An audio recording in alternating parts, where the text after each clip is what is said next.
I used to be skinny fat just a few years ago, and skinny fat is such a weird place to be because you've got a low amount of muscle mass, but you also have a high body fat percentage. So back then, I remember I used to look like a literal ball of putty, and I was ready to be molded into greatness. Now, a lot of people will ask, what do you do when you're skinny fat? Do you go on a bulk to build muscle, or do you go on a cut so that you lower your body fat percentage? The first mistake that a lot of people make is they're gonna cut. When you go on a cut, you've already made the worst mistake that you can possibly make from this stage. Skinny fat means that you've got a low amount of muscle mass, and it usually is accompanied with a sedentary lifestyle. You don't really exercise, and that's why you're skinny fat. So because you're skinny fat, you likely have a very slow metabolism. The first thing you need to start doing is boost the heck out of your metabolism. So you actually don't want to go on a calorie deficit. Right now you want to stay at maintenance calories and optimize your diet first. Increase your protein. Your protein intake is the exact reason why you don't have that much muscle mass. So increasing your protein will allow you to recover from gym workouts.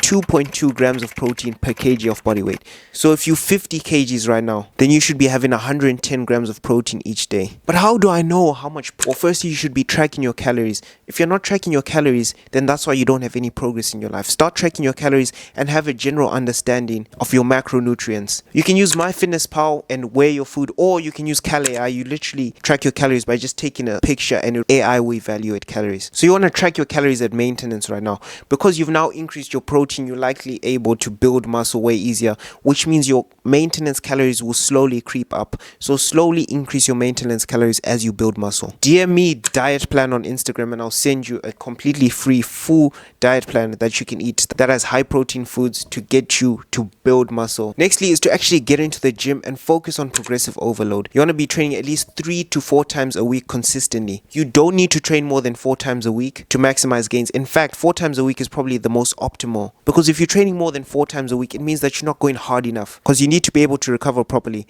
So 4 times a week will be the best. You want to focus on compound exercises that recruit a lot of muscle groups, stuff like the bench press, stuff like pull-ups, squats. These exercises recruit a lot of muscle fibers and build a lot of different muscles at the same time. And then after you've done your compounds, if you want, you can do isolations like bicep curls and isolate each muscle group. If you can focus on really getting strong on compounds, you'll be building muscle. There is almost a direct correlation between your lifts in the gym and how much stronger you're getting in the gym versus how much muscle mass you have, because the stronger you are, the more muscle you have. So you should aim for session to session progression. Each time you enter that gym, it is an absolute war. It is a war against the previous version of yourself to do better than he did. If you know you bench press 50 kgs for 10 reps last week, this week you should have the goal to bench press 50 kgs for 11 reps for 12 reps. You should aim to progress either with reps or with weight. That's why you should be tracking your workouts. Each week, keep a log on your phone, somewhere where you can see every single week before the session, and look at the exact weight you did, the exact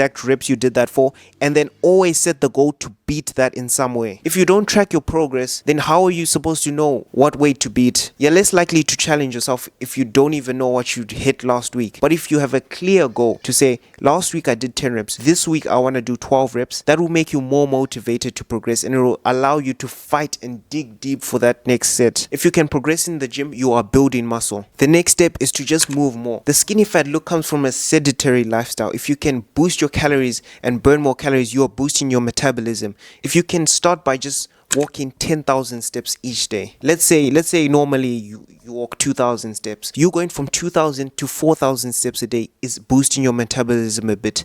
And then when you get used to that, go from 4,000 to 6,000, and then go from 6,000 to 8,000, and then 8,000 to eventually hopefully get to 10,000 steps each day.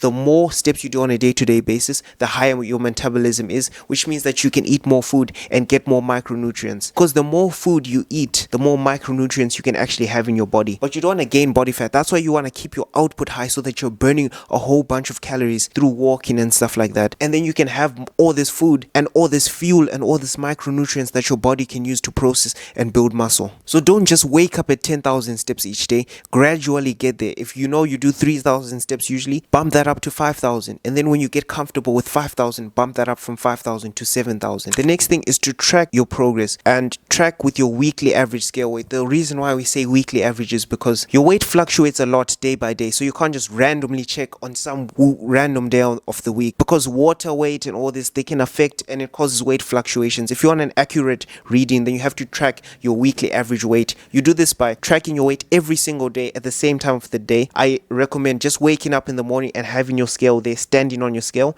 and then write your weight down, and then track your weight Monday through to Sunday, and then divide that number by 7. This will give you your weekly average for week 1. And then the next week, which is week 2, you do the same thing, and it will give you your weekly average. Your weekly average weight should be going up very slowly, very gradually. This will mean that you're building muscle. Now, I don't just want you to track with your weekly average weight. I also want you to take progress photos front, side, back. This will allow you to see the visual changes occurring in your body. You want to be building muscle, but not getting fluffier, because if you're getting fluffier, it means you're gaining body fat, and you should probably lower your calories slightly back to maintenance. So you want to be getting bigger and stronger without getting fluffier. Then you know that you're building muscle without building fat. In fact, a lot of people can actually look leaner and look harder and more dense and defined, because they're building muscle and losing fat at the same time, even though they're at maintenance calories. Now, if you want to fast forward your journey, don't do this journey alone. Get a gym bro, get a gym partner, somebody who's there to help you. Somebody who's probably at your level, who's as motivated as you are. Because when you have a gym bro, it's so much easier. If you start this journey completely alone, it's easy to give up. But when you have someone on the other side waiting for you in the gym, checking up on you, checking up on your workouts, it's more easy to be a lot more consistent. And even those days when you don't feel like going to the gym for whatever reason, if it was just you training alone, you probably would miss that gym session. But even if you don't feel like going to the gym, if you know there's someone on the other side waiting for you, you're more likely to go to the gym. So it doesn't have to just be a gym partner. It can even be a trainer. In my opinion, having just a gym partner is almost like having a trainer, because when you hitting the weights and you feel like you've only got 1 rep left, if you've got a good gym bro, he'll be like 3 more when you feel like you only had 1. And he can actually push you. If you have a tough gym bro, he can push you. And the quicker you can push yourself in the gym and progress session to session, progressive overload, then the quicker you'll be able to see results. So for me personally, if you really have no clue what to do in the gym, you can get a personal trainer. But if you can start the journey with a fellow gym bro, a gym partner, you guys can help each other, you can be of moral support company. It's so much easier to make a lot more progress if you're training with someone versus if you're just on your own. And just make it a fun thing, because it's a lot more accountable when somebody's there saying, okay, how much weight are you doing now? When someone's checking up on you, or what progress have you made? And you're more motivated to keep going and keep making progress when there's someone out there looking out for you.